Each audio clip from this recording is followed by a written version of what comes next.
சிறு பிள்ளைகளை என்னிடம் வரவிடுங்கள், அவர்களை தடுக்காதீர்கள், ஏனெனில் விண்ணரசு இத்தகையோருக்கே உரியது. இயேசு கிறிஸ்துவில் பிரியமான சகோதர சகோதரிகளே, லூர்து அன்னையின் அன்பு பக்தர்களே, இன்றைய நாளின் இறை வார்த்தை வழிபாடானது 2 வாழ்வியல் பாடங்களை நமக்கு கற்பிக்கின்றது. இன்றைய நாளின் நற்செய்தி பகுதியானது நேற்றைய நாளின் நற்செய்தி பகுதியின் ஒரு தொடர்ச்சியாக இருக்கிறது. மத்தேயு நற்செய்தியாளர் நேற்று குடும்பத்தை பற்றியும் திருமணத்தை பற்றியும் நமக்கு அழகாக எடுத்துரைத்தவர் குடும்பங்களின் கனியாகிய பிள்ளைகளை பற்றி இன்று நமக்கு அழகாக எடுத்துரைக்கிறார். சிறு குழந்தைகளை என்னிடம் வரவிடுங்கள், அவர்களை தடுக்காதீர்கள், ஏனெனில் விண்ணரசு இத்தகையோருக்கே உரியது என்கிற வார்த்தை குழந்தைகளிடமிருந்து இருக்கிற சில குணநலன்களை நாம் கற்றுக்கொள்ள நமக்கு அழைப்பு விடுக்கிறது.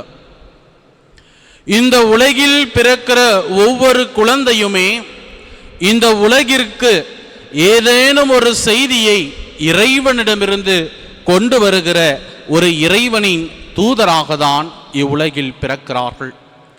இவ்வுலகில் உள்ள ஒவ்வொரு குழந்தைகளிடமிருந்தும் நம் வாழ்விற்கு ஒரு வாழ்வியல் பாடத்தை கற்றுக்கொள்ளலாம்.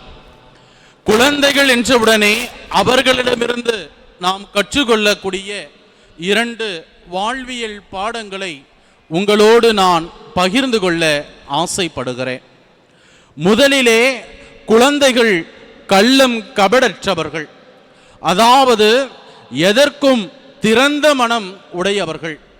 அவர்கள் தாங்கள் வாழ்கிற இடங்களிலே இது எனக்கு உரியது, இனம், மொழி, ஜாதி என்று எந்தவித பாகுபாடும் எந்தவித பின்னணியும் இன்றி அனைவரிடமுமே சகோதரத்துவத்தோடு அன்போடு பழகக்கூடியவர்கள்.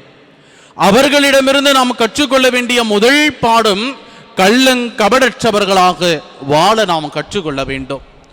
நாம் வாழ்கிற இடங்களிலும் சரி, பணி செய்கிற பணித்தளங்களிலும் சரி, ஒவ்வொரு நாளும் கள்ளம் கபடற்று திறந்த மனதோடு நாம் வாழ்வில் சந்திக்கிற நபர்களை நிறைகளோடும் குறைகளோடும் ஏற்றுக்கொள்பவர்களாக நாம் வாழ வேண்டும்.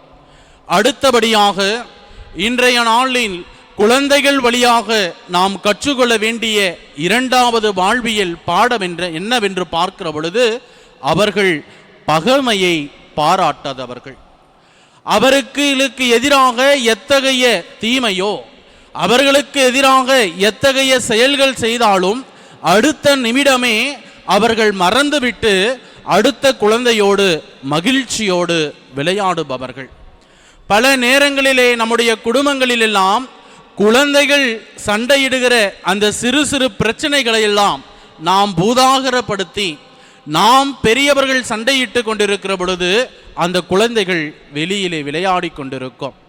இந்த நிகழ்வானது உங்களுக்கும் எனக்கும் கொடுக்கிற ஒரு வாழ்வியல் பாடம் என்னவென்று பார்க்கிற பொழுது, நம் வாழ்விலே கருத்துகளாக இருந்தாலும் சரி, செயல் வழிகளாக இருந்தாலும் சரி, நமக்கு அடுத்தவர்கள் பகைவர்களாக தோன்றலாம்.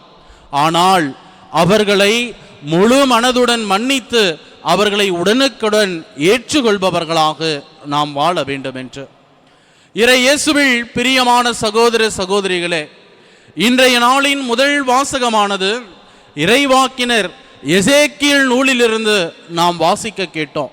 இந்த வாசகத்தின் வழியாக நாம் கற்றுக்கொள்ள வேண்டிய ஒரு வாழ்வியல் பாடம், நம் ஆண்டவராகிய இயேசு கிறிஸ்துவும் தந்தையாகிய யாவே இறைவனும் நம் மூதாதையர்கள் நம் பெற்றோர்களின் செயல்களுக்கேற்ப நம்மை தண்டிப்பதில்லை, நம்மை வழிநடத்துவதில்லை. மாறாக அவரவர்கள் செய்த செயல்களுக்கேற்ப அவர்கள் தீர்வை பெற்றுக்கொள்கிறார்கள் என்று. பல நேரங்களிலே நீங்களும் நானும் சிந்திக்கிற ஒரு செயல் இவ்வாறாக இருக்கிறது. என் மூதாதையர் செய்த இந்த தவறினால், இந்த பாவத்தினால் நான் இந்த தண்டனையை அனுபவிக்கிறேனா என்று பல முறை நாம் குடும்பங்களின் வழியாக என் மூதாதையர்கள் செய்த பாவங்களின் வரியாக வருகிற தண்டனை தான் இன்று நான் அனுபவிக்கிறேன் என்கிற ஒரு தவறான புரிதலை கொண்டிருக்கிறோம். நாம் தெளிவாக புரிந்து கொள்ள வேண்டிய ஒரு நிகழ்வு, இறைவன் நம்ம அடுத்தவர்களின் பாவத்திற்கோ அடுத்தவர்களின் குற்றங்களுக்கோ ஏற்ப நம்மை தண்டிப்பதில்லை. மாறாக நம் ஒவ்வொருவரின் குற்றங்களுக்கு ஏற்ப நமக்கு தண்டனை வழங்குகிறார். மேலுமா இன்றைய முதல் வாசகத்திலே யார் யாரெல்லாம் இறைவனின் வழியில் நடக்கிறார்கள், யார் யாரெல்லாம் இறைவனின் அன்பிலிருந்து பிரிந்து சென்றிருக்கிறார்கள் என்கிற ஒரு அழகான பட்டியலையிட்ட இறைவாக்கினர் எசேக்கியேல் இறுதியாக மனம் திரும்பி இறைவனிடத்திலே வாருங்கள், இறைவன் உங்களுக்கு புதிய இதயத்தையும் புதிய உள்ளத்தையும் அருள்வார் என்று உரைக்கிறார். இன்றைய நாளின் திருப்பாடல் 51 மிக அழகாக நாம் வாசிக்க கேட்டோம். கடவுளுக்கேற்ற வழி நொறுங்கிய நெஞ்சமே, கடவுளே நொறுங்கிய குற்றமுணர்ந்த உள்ளத்தை நீர் அவமதிப்பதில்லை. எப்பொழுதெல்லாம் நம்முடைய வாழ்விலே நான் செய்தது தவறு, நான் இறைவனிடமிருந்து பிரிந்து சென்றேன் என்பதை உணர்ந்து அவருடைய இரக்கத்தை நாடி நிற்கிறோமோ, நொறுங்கிய உள்ளத்தோடு அவரை தேடி வருகிறோமோ, அப்பொழுது அவர் நம் பாவங்களை மன்னித்து அவரின் நம்மை ஏற்றுக்கொள்கிறார். சிந்தித்து பார்ப்போம். இந்த நாளிலே குழந்தைகளைப் போல கள்ளம் கபடற்ற உள்ளத்தை நாம் கொண்டு இருக்கிறோமா? குழந்தைகளைப் போல அனைவரையும் பகைவரையும் மன்னித்து வாழக்கூடிய ஒரு அருள் நலனை நாம் பெற்றிருக்கிறோமா? இறைவாக்கினர் எசேக்கியேல் உரைப்பதை போல இறைவன் தான் செய்த செயல்களுக்கு ஏற்பதான் என்னை வழி நடத்துகிறார் என்பதை உணர்ந்து இருக்கிறோமா என சிந்திப்போம். குழந்தைகளுக்கேற்ற மனநிலை கொண்டவர்களாய் வாழ தொடர்ந்து ஜெபிப்போம். ஆமேன்.